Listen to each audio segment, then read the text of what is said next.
ఇది ఒక పురాణాల నేపథ్యంలో సాగే ఒక యాక్షన్ అడ్వెంచర్ ఫిల్మ్.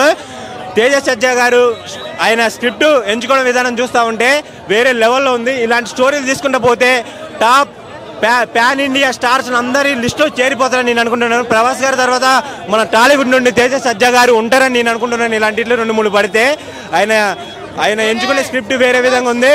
మన బ్లాక్ స్వాడ్ మనోజ్ గారి గురించి చెప్పాలంటే వేరే లెవెల్, ఆయన కొడుకు వచ్చాడని చెప్పండి అన్నట్లు ఉంది. ఈగ వాళ్ళ మనోజ్ ఫ్యాన్స్ మీద బాక్స్ ఆఫీస్ని తగలబెట్టేలా మనోజ్ ఉన్నాడు. లోపలైతే వేరే లెవెల్లో ఉంది యాక్టింగ్. ఇందులో శ్రేయ గారి యాక్టింగ్ అయితే ఇచ్చి పడేసింది మేడం గారు. ఆమె కూడా ఇందులో మెయిన్ రోల్ పోషించింది. ఆమె ఫస్ట్ స్టార్టింగ్ నుండి ఎండింగ్ వరకు ఉంటుంది. ఫస్ట్ హాఫ్ మొత్తం ఉంటుంది, సెకండ్ హాఫ్ మొత్తం ఉంటుంది.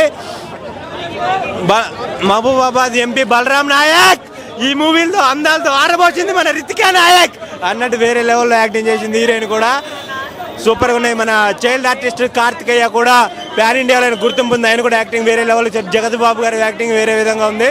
మీరే తప్పకుండా అందరూ చూడాలి.